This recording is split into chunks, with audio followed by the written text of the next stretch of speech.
Hi, I'm Scott Powers Houston, and welcome to another broadcast of Learning with Power. This is episode number 34. Now, we had about a 4-month hiatus because I was overseas during that time and I couldn't fit Ed in my suitcase. So now I couldn't do any broadcasts, and so now I'm back and I can do broadcasts again. Okay. So this broadcast, we're talking about the future of AI. So AI is like a scary thing to a lot of people.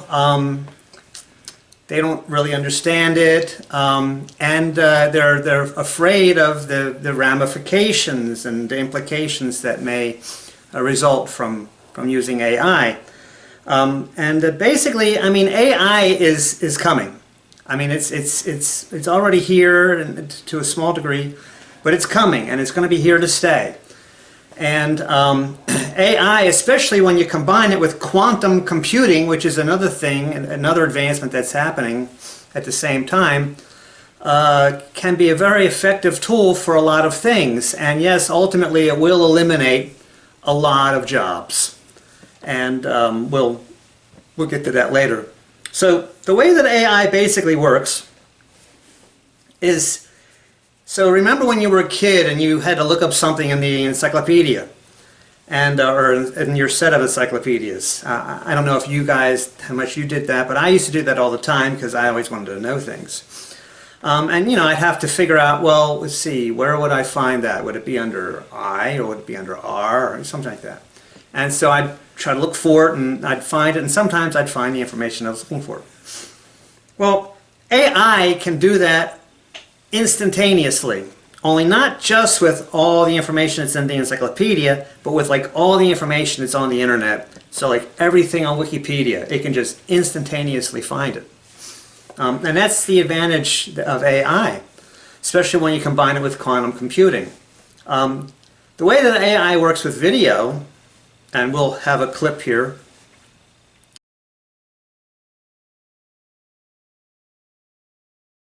is that it predicts all of the various possible ways that I might look and tries to guess how I might look, you know, given a certain scenario.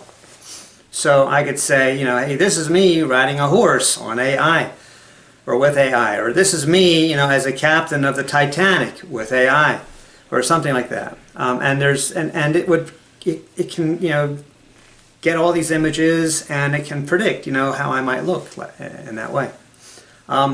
So there's lots of applications that way. Now, a lot of people are really afraid of AI, and so especially investors who keep, you know, there's all kinds of clickbait all over the internet that talks about the AI bubble is going to crash. Armageddon, it's going to crash. The economy's going to be destroyed. Yeah, and so they keep pulling all their money out of these the Magnificent Seven stocks because they're terrified of AI. And every time they see all this clickbait about AI bubble is going to crash, they freak out and they pull their money out. And so any little thing that happens, like the government shutdown, for example, it freaks people out, and they pull their money out because they just don't understand what it is. And they keep reading about, well, the dot-com bubble burst in 2001. Okay, well, let's talk about that. So the dot-com bubble basically became a bubble mainly because people were just throwing money at any dot-com idea. And a lot of the stocks that were on the stock market were like penny stocks. It was worth like a buck or something for a share. And because they were throwing millions of dollars at anybody that came up with any website, including like dogfood.com. You know, oh yeah, I'm going to order dog food on my laptop, and I'm going to wait for 3 weeks for it to be delivered somehow by UPS. And meanwhile, my dog is going to starve to death. I mean, you know, these were dumb ideas. And so they didn't work out. And there were a lot of fly-by-night ideas and a lot of fly-by-night companies that, you know, that were trading on the market, but they were penny stocks and basically fly-by-night companies. AI is not being driven by fly-by-night companies. AI is being driven by companies like Palantir and NVIDIA and things like that, and Google, and highly capitalized companies. In fact, some of the most highly capitalized companies in the world are developing, Tesla, things like that, are developing AI. So AI is not going to suddenly crash. These companies aren't going to suddenly go out of business. Tesla isn't going to suddenly go out of business anytime soon. Not when its CEO is making $1 trillion. So with a T. So they're highly capitalized stocks. It's not flaky. You know, there's no reason to panic. There's no reason to liquidate all your holdings, because it's not going to go anywhere. You know, AI is coming, it's here to stay, and it's only going to get bigger. And you're probably advised to keep your money in those stocks and just leave it there, unless you do like I do, and I change things every day. But these are highly capitalized businesses. And another thing that affected the dot-com bubble was it was 2001. And what really killed it was of course, 9/11, and people don't really consider that. I mean, 9/11 killed so many businesses. Basically, anything that was peripheral, so if stock investing or collectibles or anything like that, just died, was just destroyed, because after 9/11, everybody was all about, I want to be with my family, my wife and my kids, Tyler and Madison, and I'm just going to focus on my family. And so real estate prices, of course, went way up, because that's what everybody started to buy. They're not making any more of it. Real estate, that's the thing you got to buy. And so anything associated with the stock market just crashed at that time, including .com. But the .com bubble didn't recover quickly as some of the other stuff did. But ultimately, it's not as if .com companies were a dumb idea. Because at the time of the crash, if you'd have bought a bunch of stock in, let's say, Google at that time, you'd be one of the haves. You'd be one of the rich people now, you know, just investing $1,000 in Google at that time. So it wasn't as if it was a bad idea, and these are dumb stocks to buy or bad stocks to buy. They were good stocks to buy. So there's no reason, again, there's no reason other than panic and hysteria by the idiot masses for AI or quantum computing stocks, for that matter, to crash. Now, I understand some of the mentality. They're like, well, we're putting money into it and it's not actually generating any income yet. Well, that's true. That's what happens when you have R&D, research and development. It takes a while to make money. If you invested in TV in 1948, it was not a money-making proposition at first. It didn't really start to make money until the early 50s. You know, you had to wait around for it for 5 years for them to finally build enough towers, build enough stations, and hire enough actors, and develop enough programming, and people had to buy televisions, and so the whole thing had to happen in order for those stocks to increase. So, but was television a good idea? I think so. Would that have been something good to invest in? Maybe. I think so. So there's no reason for the .com, or for the AI stocks, I should say, to crash as they do. They go up and then they down, and up and then down, and up and then they crash. And they crashed like 5 different times this year. It's just stupid, is what it is. It's stupid hysteria. And in fact, there's nothing wrong with the economy. If you're one of the have-nots, it seems like the economy is bad. But basically, with liberal hysteria against Trump, and as badly as they hate Trump and they think that he's Hitler and the Antichrist all rolled into one, and they think he's going to destroy the world, they're all panicking, and they're just waiting for the economic, Armageddon to happen. But there's no economic indicators that really say that that's going to happen. I mean, there's natural things that happen, like is the Fed going to reduce interest rates, things like that. About a month ago, there was a bank that declared, big bank, that declared bankruptcy. That was a bad thing. But it's not like Shears and Lehman, Lehman Brothers or whatever, back in 01 or 08. that caused that economy to crash at that time. It's nothing like that. So, you know, gas prices are fine, you know. What's really gone up, I mean, food, yeah, it's gone up. And beef has gone up, and there's legitimate reasons for that, because it's actually, there's a disease and there's a shortage of beef in America right now. So there's a reason for beef prices to go up. It's just bad timing that it happens to be at the same time that other prices are going up. What's really going up is rent prices, and that's really what's hurting people. And again, there's no reason for any of these increases. It's just you've got liberal hysteria who thinks that the world is going to end, and so you've got corporations and individuals, honestly, who say, well, prices are going to go up, and hey, look, they all think it's going to go up, so we might as well just jack the prices because they think that the prices are going to go up, so let's make the prices go up. Woohoo! Now let's really clean up. And that's what's happening. There's no reason for these prices to be jacked up. They're just, you know, people are just acquiescing to the realization or the reality in their mind, their perceived reality that, well, the economy is going to crash and prices are going to go up and inflation is going to be a runaway inflation, because it's all over the internet, it's all over clickbait, all these articles talking about how the inflation is going to go crazy and you know, Armageddon's coming. And the more people believe that, the more they panic, and then the more they create, they will the economy to do bad. In Mongolia, where I just had spent some time, actually they have the opposite phenomenon that happens there. There, all the economic indicators indicate that the economy should crash and it should be terrible. Always. And it's a constant state of bad indicators. But the people there are perpetually optimistic. And so they keep buying stuff.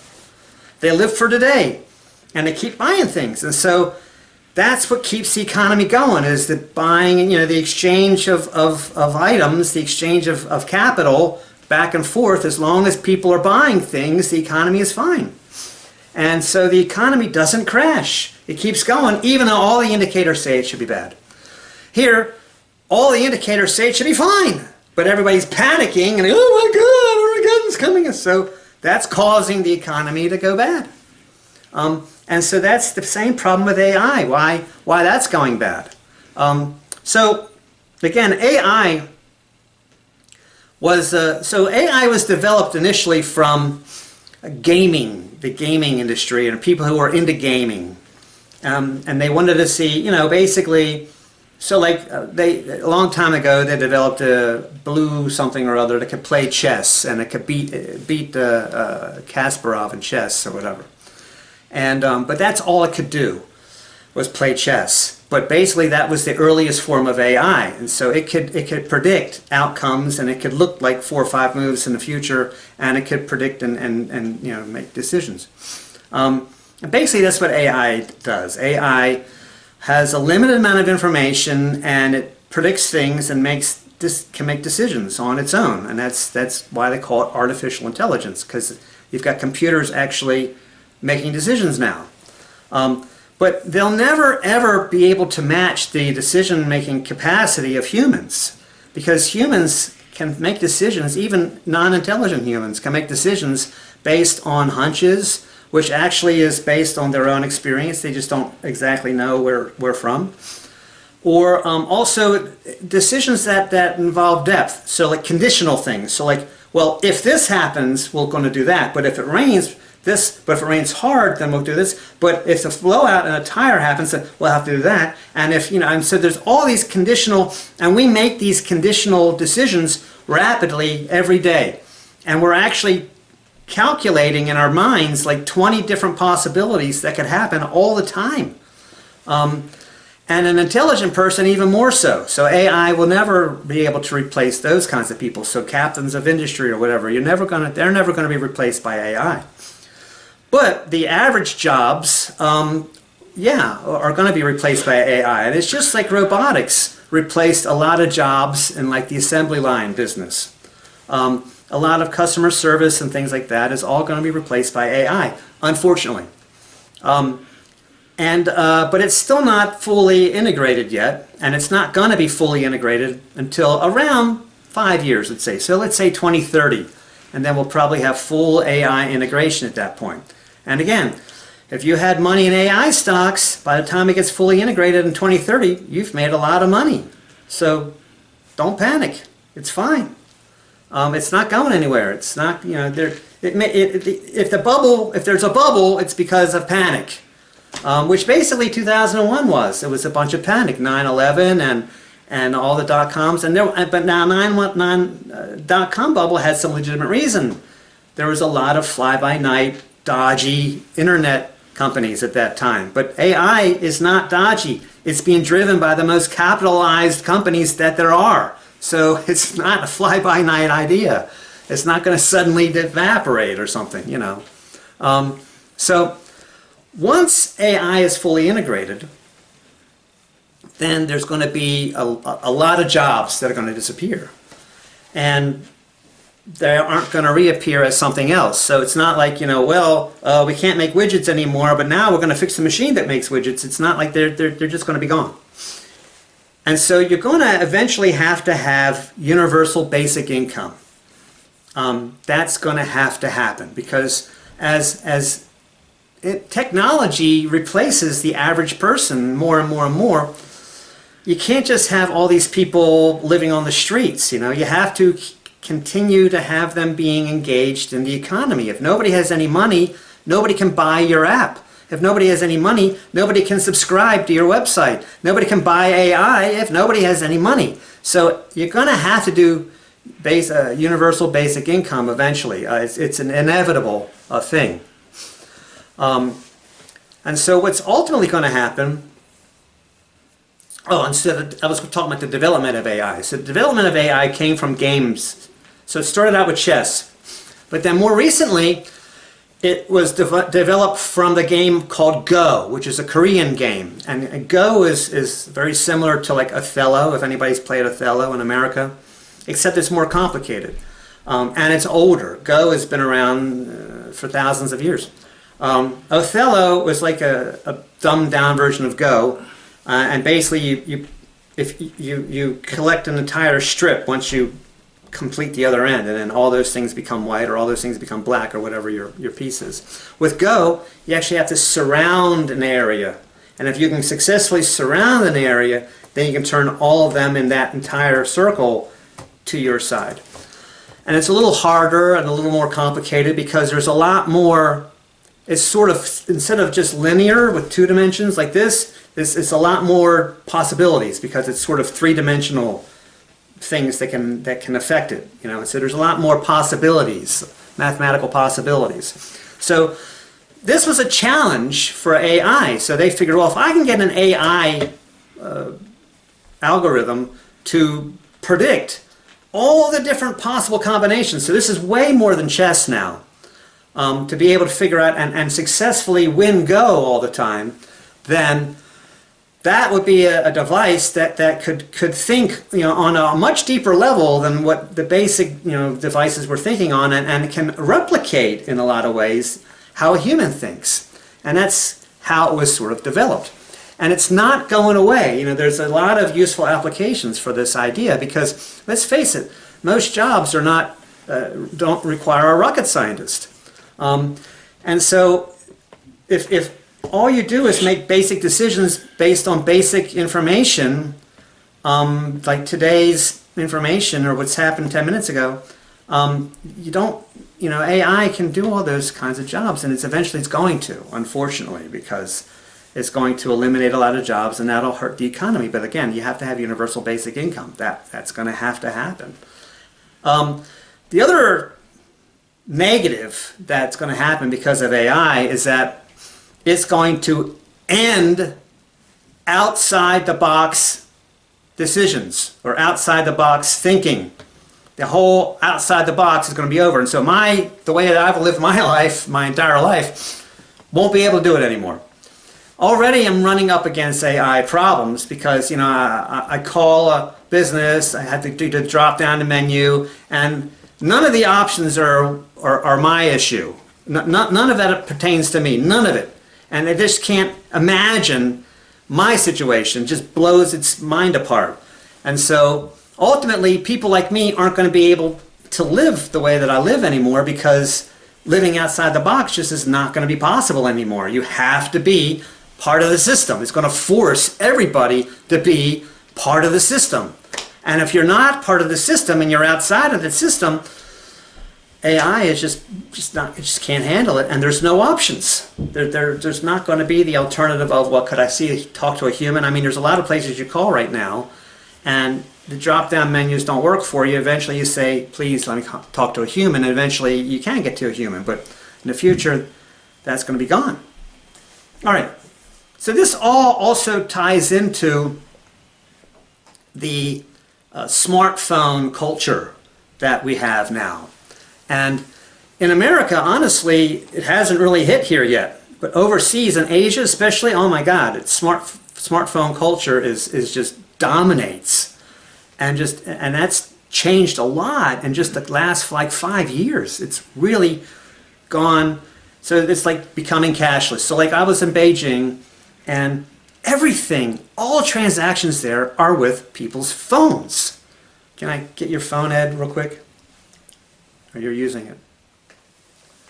So with this thing, all transactions, and in China it was WeChat Cash or WeChat app or whatever. You had to use money with the WeChat app. Well, nobody does WeChat except for Chinese people. It's like Chinese Facebook basically. And so that was so when I was at the Beijing airport, the only way to buy anything the whole 4 hours that I was there was on my phone if I had the WeChat app and the WeChat money. You know, I didn't have time to set all that up. That's just crazy. And I couldn't use cash.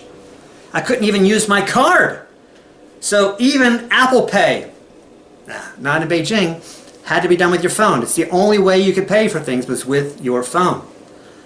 So, and some people are so tied to their phone. You know, I had a girlfriend overseas, and she slept with the phone in her hand. I mean, she couldn't put it down, literally. She looked at it first thing in the morning. She was looking at it as she went to bed. She was constantly on the phone, constantly doing things on the phone, constantly. The problem with the phone. Okay, so the thing about the cell phone, and so I'm not surprised about it dominating China. That doesn't surprise me. What does surprise me, though, is how it now dominates Mongolia. Mongolians who pride themselves on being nomadic and being, I'm Mongolian, they're just selling out to this phone. And the problem with this phone is that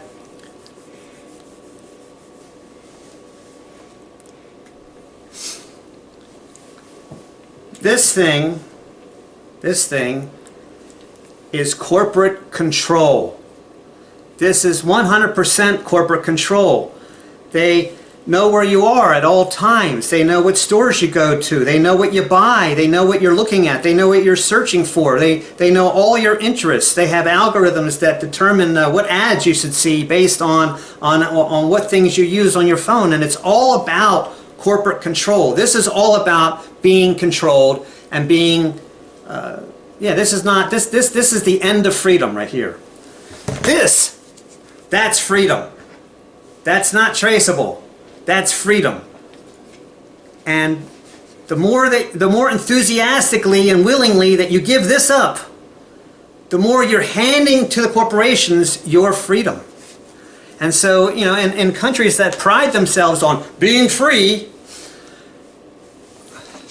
not if you give up that. Not if you just comply with the iPhone thing.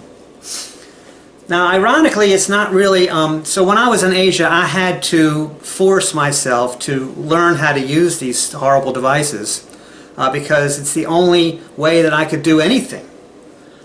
Now that I'm back in America, I'm back to, I hardly ever use it. And if I take a walk, I don't even take it with me. And my bill is only $27 a month because I never use it. I don't need to. I don't need it. But in any other country, it's everything. You can't do anything. You can't even. I couldn't even buy a snack when I was at the airport because I didn't have the apps on my phone that I needed in order to buy something at a vending machine, or even at a place where there was a point of sale location, still people use their phones. Now, I thought, oh well, I can just use Apple Pay. I'll just tap that, but no, it's got to be a phone now. So it's kind of amazing how that's happened. Now, what's ultimately going to happen, I think, with AI that will be maybe interesting is eventually it's going to result in like robots, and eventually they're going to be common, and it's going to be like, so anything that first comes out, so like the first VCR was like $2,500, to buy a VCR. Now you can buy a DVD player for $15 at a pawn shop, but at first just a VCR with a big clunky tape was $2,500. So as technology is developed and it becomes more and more commonplace, the prices go way down. And so eventually, robots are going to be commonplace. And so like the movie Robot and Frank, so a robot like that, and Robot and Frank, it's probably going to be like a robot that everybody's going to have in their house, within 10 or 20 years, I guess. I don't know. It depends on how long it takes for that to happen. But that's the future. That's going to happen. That could be a good thing. But all of these things are also, the control of the cell phone and all that stuff perpetuates, especially in America, a class society. So America is a class society, and the only country that can compare to it is India, which is actually caste, C-A-S-T-E society, and it's more based on color. But in America, it's based on economics. Because everything in America is all about money. Everything is done for the interests of corporate profits. Everything. And so we've got a class society, and there's 5 classes. There's the super rich. And the super rich have I'll put the threshold at like $20 million or more of net assets. And basically what defines the super rich is that they have freedom to do whatever they want. So if they want the freedom to have a beautiful wife with 3 kids and a nice home, or 3 nice homes and 2 dogs and a cat, they can do that if that's what is going to make them happy. If instead they would rather travel the world and have girlfriends on every continent and things like that, they have the freedom to do that too. They have the freedom to do whatever they want, and that's the key. That's the key to that kind of wealth. Is it gives you freedom, the ultimate freedom. Then you have what's called the upper middle class, and I'm going to call that, let's say, anything from like $1.5 million to like 10-15 million dollars. Those are upper middle class. And the thing is the upper middle class really snubs their noses at the have-nots. They really think that they're superior. It's almost comical how they think they're so superior. And there really is this like Marie Antoinette, let them eat cake attitude amongst that group of people, I have to say, from my observations. And it's only in America that they do this to people. And then you've got the middle class, which is rapidly dwindling, and they are actually looked down upon by the upper middle class. Because the middle class, they fly coach, but the upper middle class, they only will fly first class, and the upper middle class, they only will have newer vehicles. Or again, if you want to have the super behemoth, SUV or pickup truck or something that's so popular now that is all about showing, oh, I'm a have. Yes, look at me, I'm a have. It's American culture. It's only American culture, and the abuse of the have-nots is despicable. Really is despicable.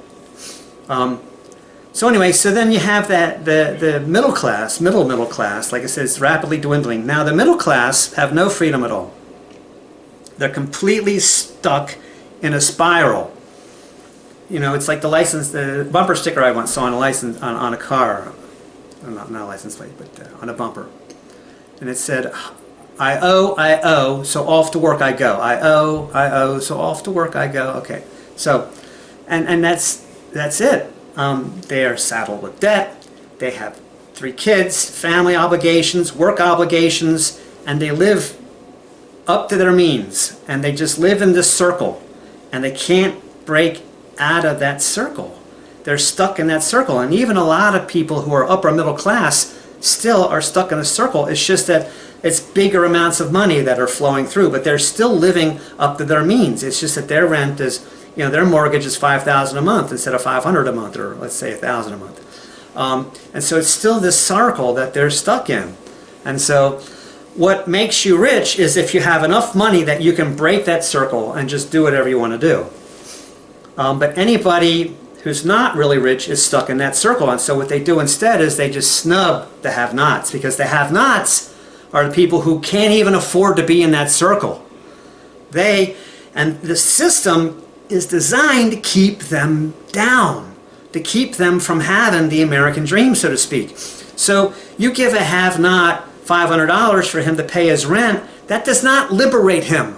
That does not suddenly mean that, oh yeah, now they're going to be middle class. No, it just means that they were able to pay rent this month.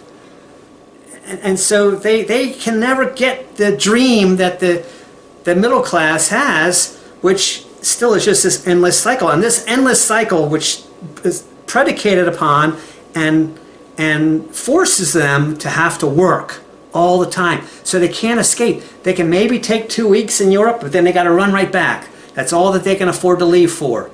And that's everybody.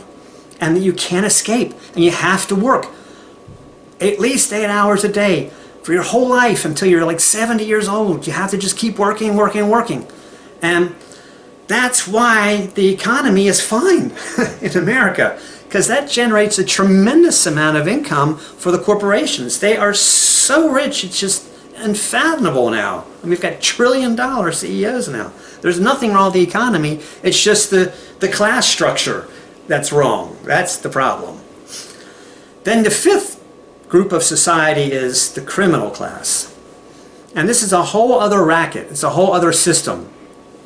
So the have-nots are especially susceptible to it, right?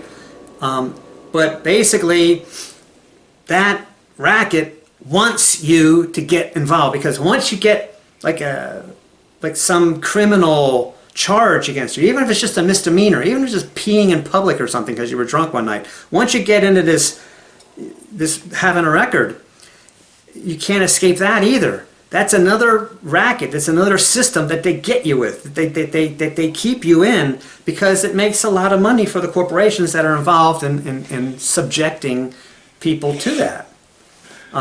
So anyway, those are the 5 groups. But at least the have-nots will go, well, ha ha ha, that guy went to jail. At least I'm not in jail, ha ha ha. And that's all that they have to pride themselves on as well. At least I'm not in jail. At least I got an apartment, I'm paying rent. That means I'm somebody.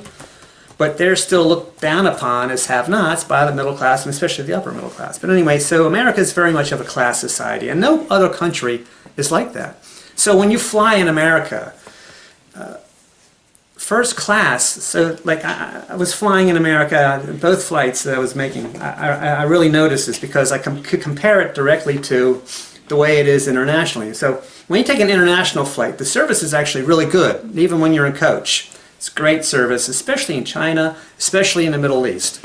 Really good service. But you come to America, even the same company, but they're operating American domestic flights now. Whew, what a difference. What a difference first class is from economy class. And the first class had 2 super hot, like supermodel looking women. Well, actually one was like a supermodel and the other one looked like Jane Mansfield, basically. And so when you're leaving, usually they go, bye-bye, bye-bye, thank you, bye-bye, bye-bye, thank you, bye-bye, bye-bye, bye-bye. When I left, those women would not even look at me, because they're so much better than me. They wouldn't even look at me. They wouldn't even say thank you for flying or bye-bye or thank you. They wouldn't even look at me. I wasn't even entitled to look at them because I'm a coach guy, so I'm a have-not. I wasn't in first class. And it was shocking. This is a cultural thing that only happens in America. This snobbery, this incredible snobbery, all based on economics, because the whole country is all about money. Of course, then they're also all obsessed with Donald Trump. Either they love him or they hate him, but everybody's talking about him and doing nothing but. That's the other issue. But anyway, so this is all part of the whole control of the iPhone, corporate control, and the more corporate control you have, the more you have these 5 classes, and the people are trapped in these 5 classes because of corporate control. And as AI develops, that's going to compound that situation more and more and more and more and more, to the point to where it's going to be almost impossible to escape unless you are uber rich and you've got, you know, tens of millions of dollars. So it used to be that, hey, I want to be a millionaire, so 7 digits. Now you got to have at least 8 digits or you're not actually rich anymore. All right, I think that about covers everything. The one thing that I did not cover is this map. And yep, that was it. Okay. So this map, actually, you want to maybe look at it a little bit here. Okay, this map is actually it was a gift from my sister. She thinks I need it to busy the background because it was too boring, that was too white. And that's actually a bunch of cuneiform tablets that are put together, and it's like the first map. It's like the earliest map. It's like a map of the city of Ur, U-R, in ancient Persia, Assyria, whatever, from about 2,500 years ago, or 2,500, or like 2000 BC, let's say. And so that's a cuneiform map, is what that is. It's from ancient Samaria. But anyway, okay, so and if you want to give me a gift, you can give me a cuneiform tablet, not a picture of one. An actual cuneiform tablet. They're like $300 or $400. They're about this big. I'd happily accept one of those. Thank you very much. Okay, and so I guess that's it for today. Be sure to like, share, subscribe, all that good stuff, and we'll see you next time. In the meantime, I'm Scott Powers Houston. This is Learning with Power. You have a great day. Thanks. Bye.